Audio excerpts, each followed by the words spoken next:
Glória a Deus. Nós saudamos a igreja com a graça e a paz do Senhor Jesus Cristo. Amém? Amém. Glória a Deus. Amados, vamos abrir nossa Bíblia hoje no Evangelho de João, no capítulo 8. E nós vamos ler do versículo 1 até o versículo 11. Evangelho de João, capítulo 8, do versículo 1 até o 11.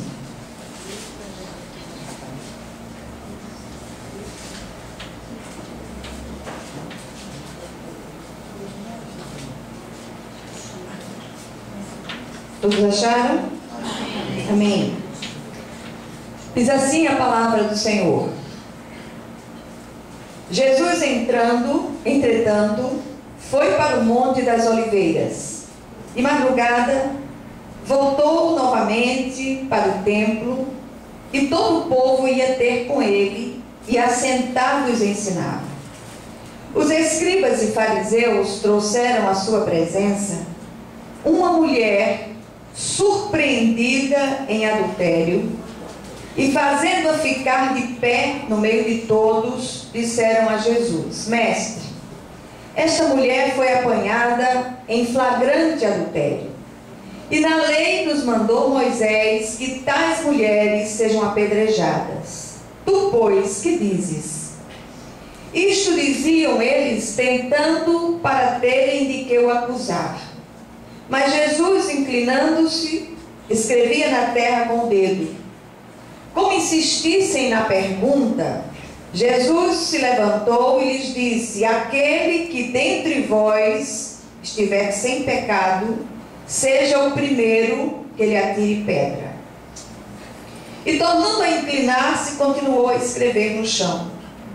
Mas ouvindo eles esta resposta e acusados pela própria consciência, foram se retirando um por um, a começar pelos mais velhos até os últimos, ficando só Jesus e a mulher no meio onde estava.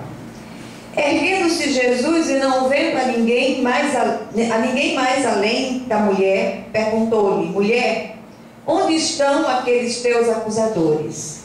Ninguém te condenou? Respondeu ela: Ninguém, Senhor. Então lhe disse Jesus: Nem eu tampouco te condeno, vai e não peques mais. Amém? Amém. Vamos orar mais uma vez. Querido Deus, nós queremos, como foi dito há pouco, ouvir a tua voz. E nós rogamos a ti, pelas misericórdias vivas de Jesus, que nada entre o púlpito e o ouvido dos teus filhos possa impedir que essa palavra chegue aos corações. Tudo que se levantar para roubar, nós já repreendemos em nome de Jesus Cristo e clamamos a ti, Senhor, que o Senhor venha de um modo muito especial, que o Senhor fale de forma linda ao nosso coração nessa tarde, em nome de Jesus. Amém? Amém. Hoje, como foi dito, é um culto de ação de graças. E talvez você que chegou aqui esperasse um outro texto da palavra que não esse. No entanto, todas as vezes que nós pensamos em ações de graças, especialmente eu, sempre que eu penso em ação de graças, em gratidão sincera ao Senhor, eu não posso desassociar a ação de graças, a gratidão da graça de Deus. Desse favor imerecido de Deus, desse favor que nos alcançou apesar de nós.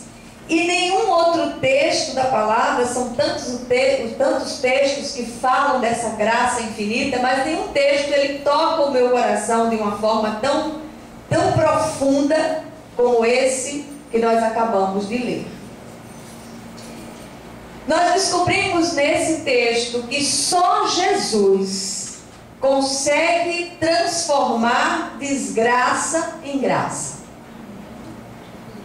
E quando nós falamos em desgraça, eu falo na acepção da palavra, eu falo naqueles que estão desprovidos da graça de Deus, que vivem desgraçadamente, de uma maneira miseravelmente infeliz, mas quando Jesus ele entra na nossa vida, ele entra para transformar, ele entra para mudar tudo. Eu queria que nesse momento, pelo menos por algum tempo, eu sei que há muitas pessoas que estão nos visitando nessa tarde, há muitas pessoas que são de outras comunidades, de outras igrejas, alguns de confissão reformada, outros cristãos de outras comunidades, mas por enquanto eu queria... Não é possível.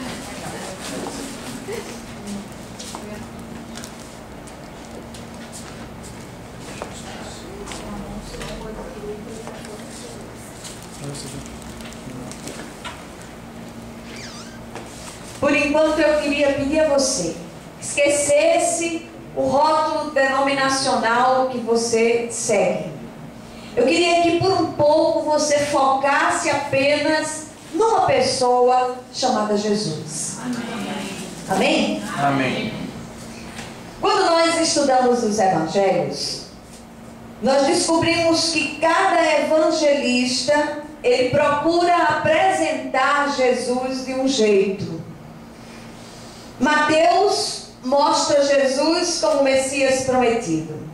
Marcos, na sua rapidez de raciocínio, na sua ligeireza, ele quer fazer tudo rapidamente. E o Evangelho de Marcos, ele é chamado de o filme da vida de Jesus. E estão olhando para mim com a cara, como quem diz assim, não sei com quem parece isso, mas enfim. Lucas o apresenta como o divino Salvador. Marcos, ele mostra Jesus como conquistador e se preocupa mais com suas obras do que com o seu próprio caráter. Mas é João que apresenta Jesus como o próprio Deus encarnado. E eu queria que nós hoje olhássemos para Jesus nessa perspectiva. Jesus é Deus.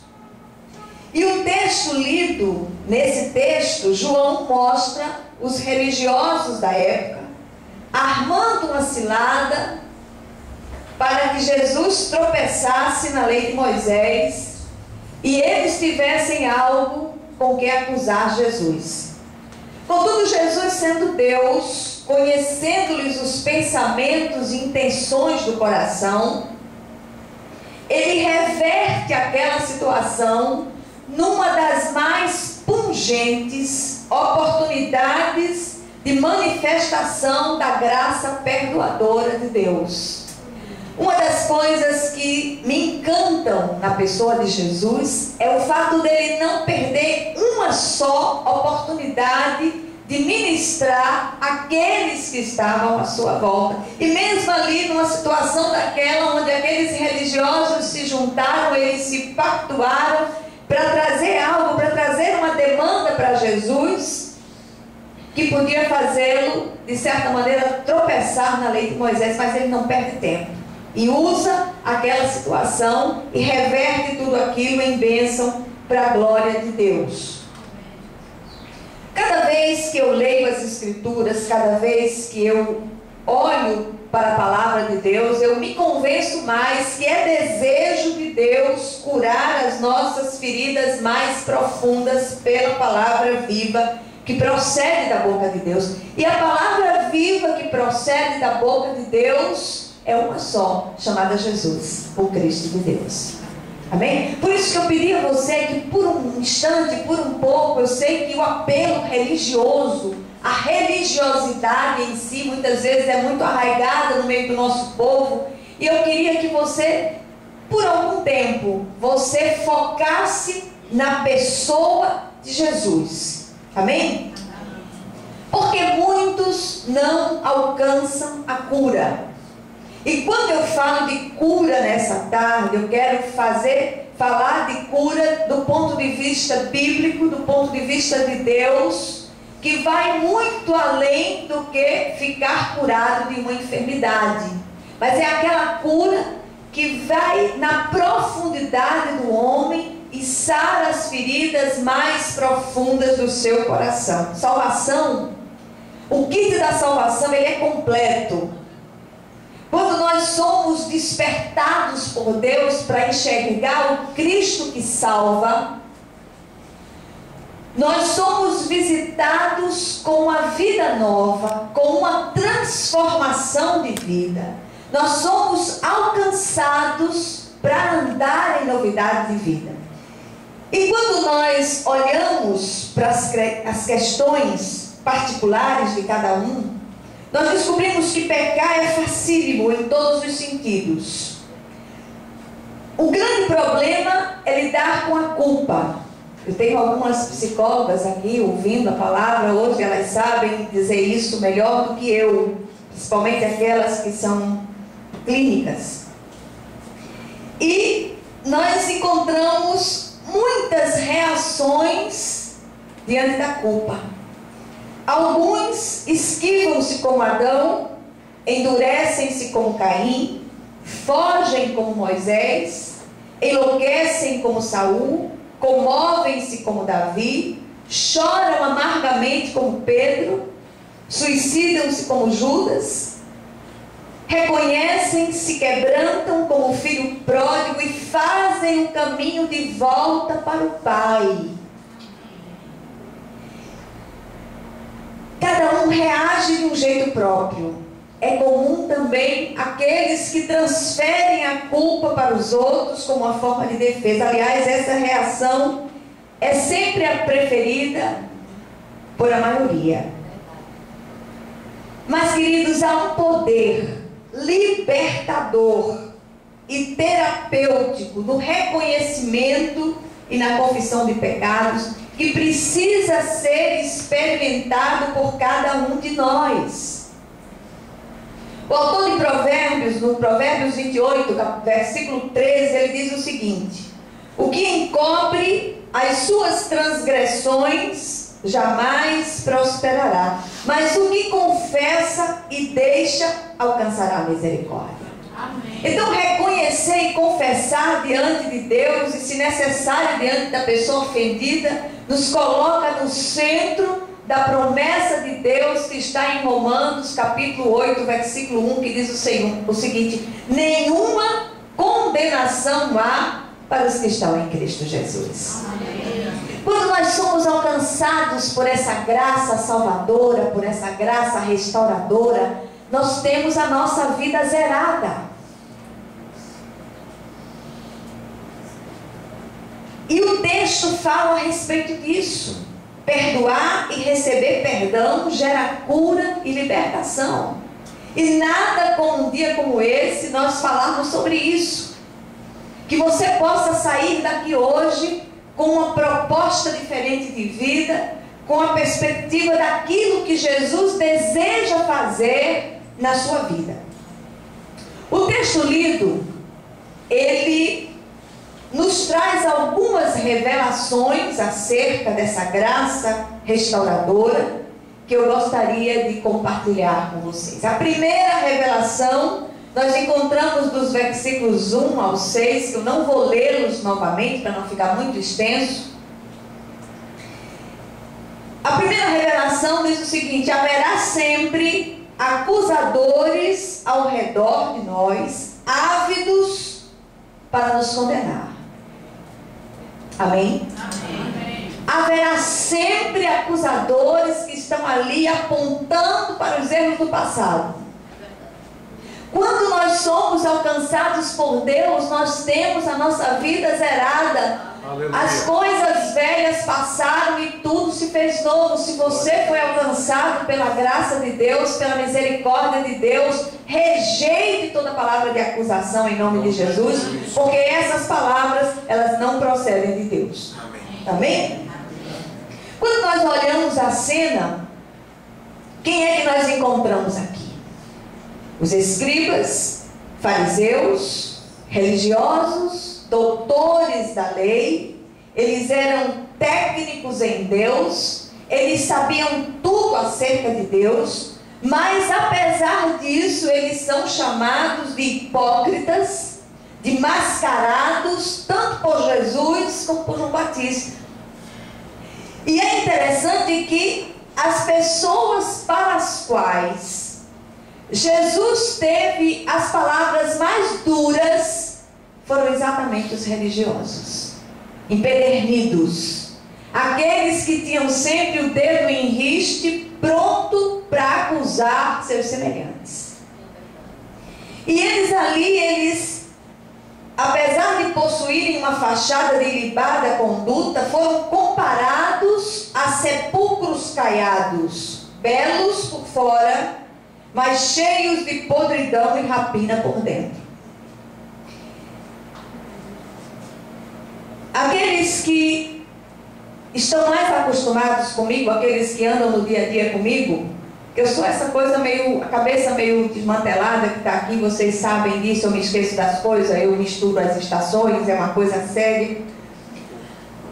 Mas foi isso aqui que vocês estão vendo.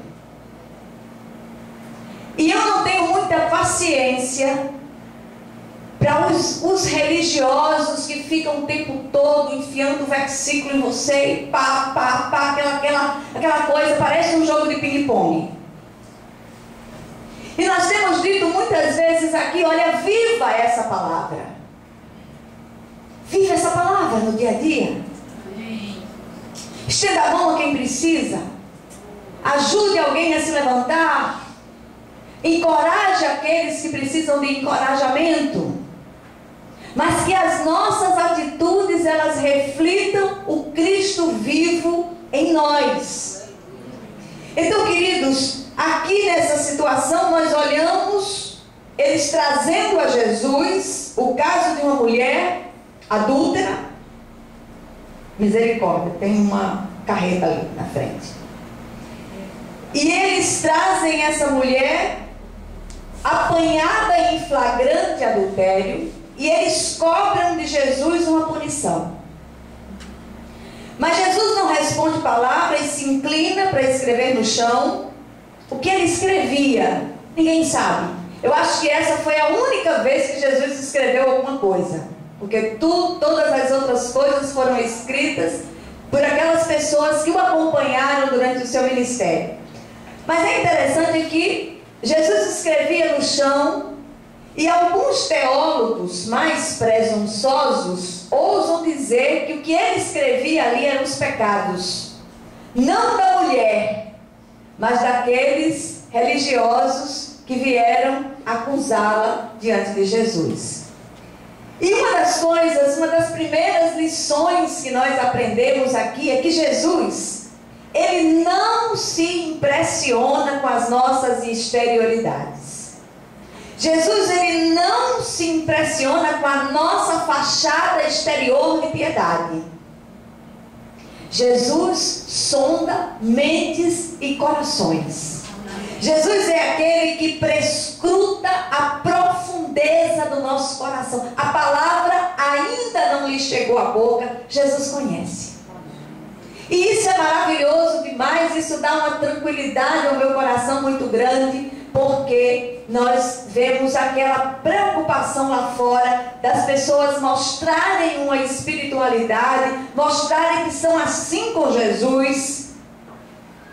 Mas é necessário que cada um de nós possa se curvar diante da majestade de Deus para perceber aquilo, ter sensibilidade para perceber aquilo que o Senhor deseja ministrar a cada um de nós. Uma outra lição interessante que nós aprendemos aqui é que não estamos aqui também para julgar ou condenar nossos semelhantes, mas para sermos canais da sua graça, a fim de que os desgraçados sejam alcançados pela graça salvadora que redime e que apaga pecados. A graça de Deus, ela é tão plena, ela é tão poderosa, ela tem um alcance tão grande que ela não apenas perdoa pecados, ela apaga pecados. Os sacrifícios feitos no passado, eles cobriam os pecados durante um ano. No ano seguinte, era preciso que as pessoas fossem, levassem os cordeiros, levassem os carneiros à presença do sacerdote e mais uma vez houvesse um sacrifício para que os pecados fossem cobertos durante o ano. O sacrifício de Jesus foi perfeito, único, suficiente, perfeito e apagou de uma vez por todas os nossos pecados. Amém? A mulher adúltera, ela não pecou sozinha. Se ela foi apanhada em flagrante adultério, cadê o adúltero? Ou coisinha para não se fazer só. Ele nem aparece aqui na cena. Se evadiu. Sabe o que é que parece? Que tudo aqui foi uma grande armação para apanhar Jesus numa falta.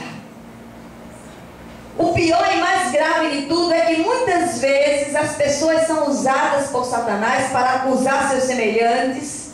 Toda acusação é maligna.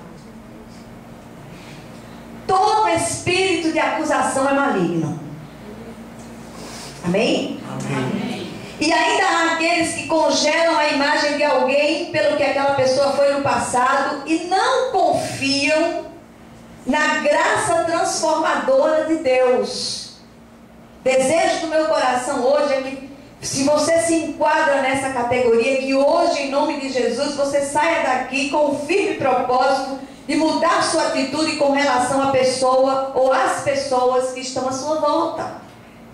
Aqueles que foram alcançados por Jesus mudaram de vida, a não ser que aquela conversão não tenha sido genuína, não tenha sido verdadeira, mas todos quantos foram alcançados pela graça eficaz de Deus foram transformados. Amém. Morreram, a vida deles está escondida em Cristo e eles ressuscitaram para andar em novidade de vida. Amém? Então, minha irmã, meu irmão, não congele a imagem que você tem de determinadas pessoas. Amém? Amém. A segunda revelação do texto, nós encontramos nos versículos 7 ao 9.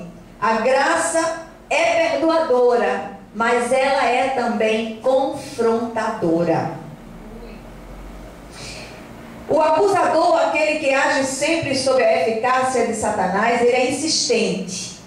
Ele quer ver a desgraça do outro, mas não resiste a uma boa confrontação. Invariavelmente foge, não deseja ser desmascarado e rejeita a própria cura. Foi isso que aqueles religiosos fizeram. Jesus os confronta. Jesus os faz pensar, os faz parar para pensar naquilo que eles estavam fazendo e naquilo que eles costumavam fazer na sua vida diária. E eles fogem todos acusados pela própria consciência. E mais uma vez eu gostaria de insistir no fato de que Deus não olha nossas exterioridades, Ele sonda mentes e corações. Amém. Muitas vezes você está sozinho no seu quarto, você está pensando em coisas terríveis acerca de determinadas pessoas. Muitas vezes você está ali sozinho, quantas vezes você ali no seu quarto, você mata tantas pessoas? Com o pensamento, com o desejo do coração. O Senhor conhece. O Senhor é aquele que sabe onde você guarda a sua escova de dentes. A minha eu guardo em todo canto, ele no instante acha.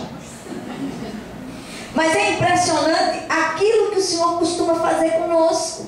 Eu fico muito impressionada porque Ele diz que os cabelos todos da nossa cabeça são contados, estão contados. Ele diz que não cai uma folha sem que Ele permita. Nada foge ao controle soberano de Deus, nada foge ao olhar prescrutador de Deus. Confie em Deus, meu irmão.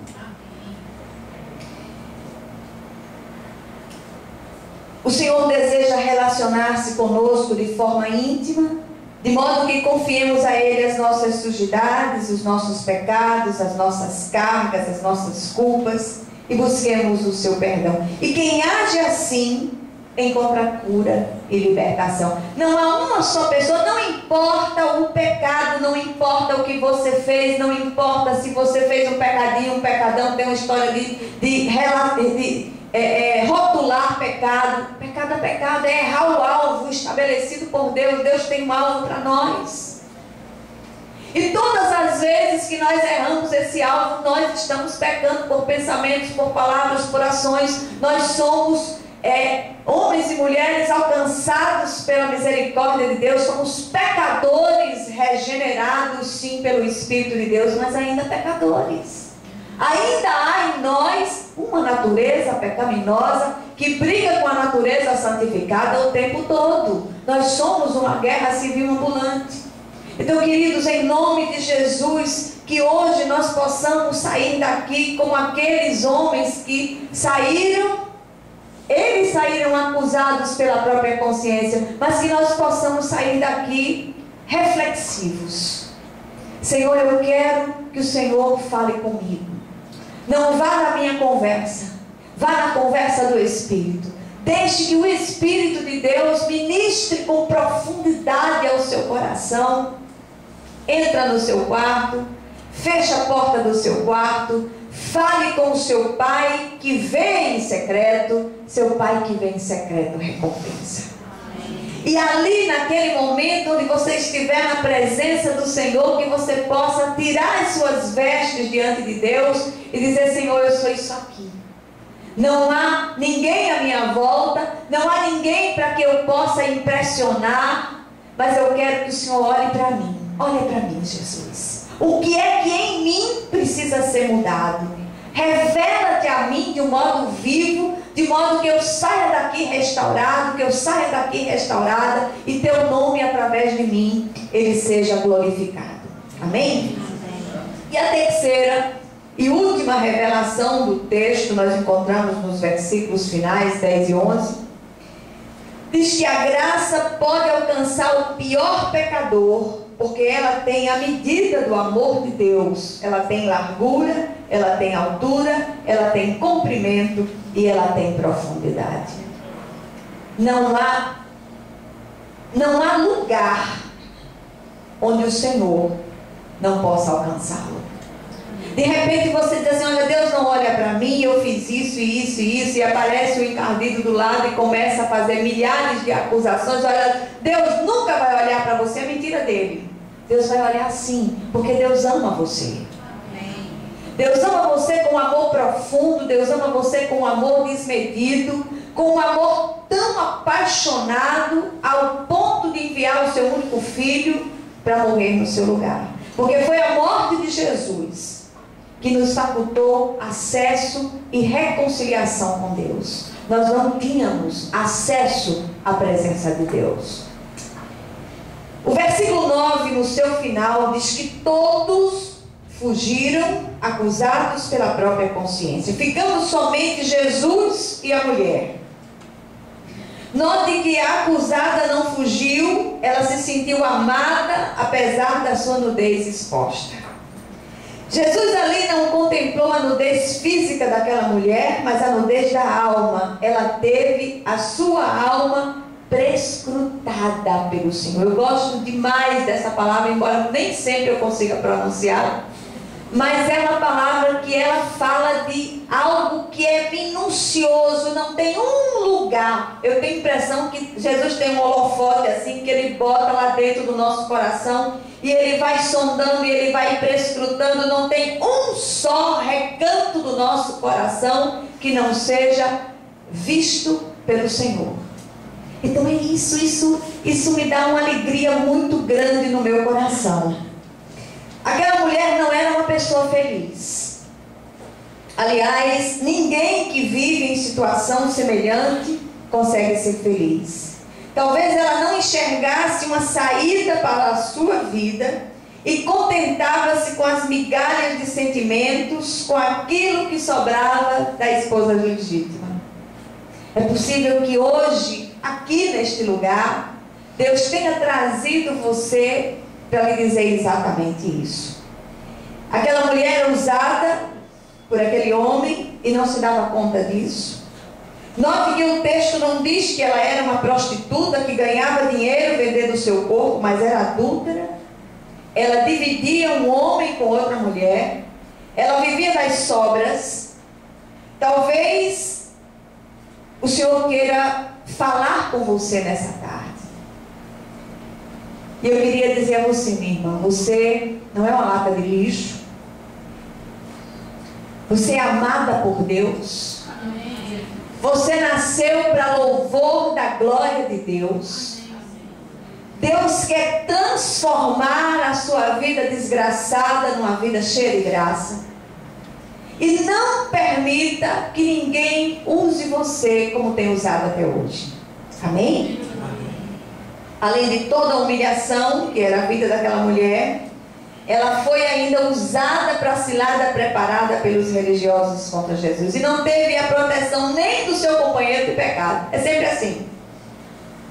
O texto lido traz uma série de contrastes. Ele nos mostra lei e graça, treva e luz, escravidão e liberdade, desonra e honra, religiosidade de fachada e relacionamento íntimo com Jesus. O que nós escolhemos? Uma vida de religiosidade? Será que você tem estado satisfeito, satisfeita com a sua vida de religiosidade? Será que você não deseja algo mais, algo muito mais profundo do que essa vida de religiosidade que você tem levado? Jesus quer falar com você nessa tarde. Queridos, Jesus ficou sozinho com aquela mulher, perguntou-lhe eternamente: onde estão aqueles teus acusadores? Ninguém te condenou? Ela respondeu: ninguém, Senhor. Então lhe disse Jesus: nem eu tampouco te condeno. Vai e não peques mais.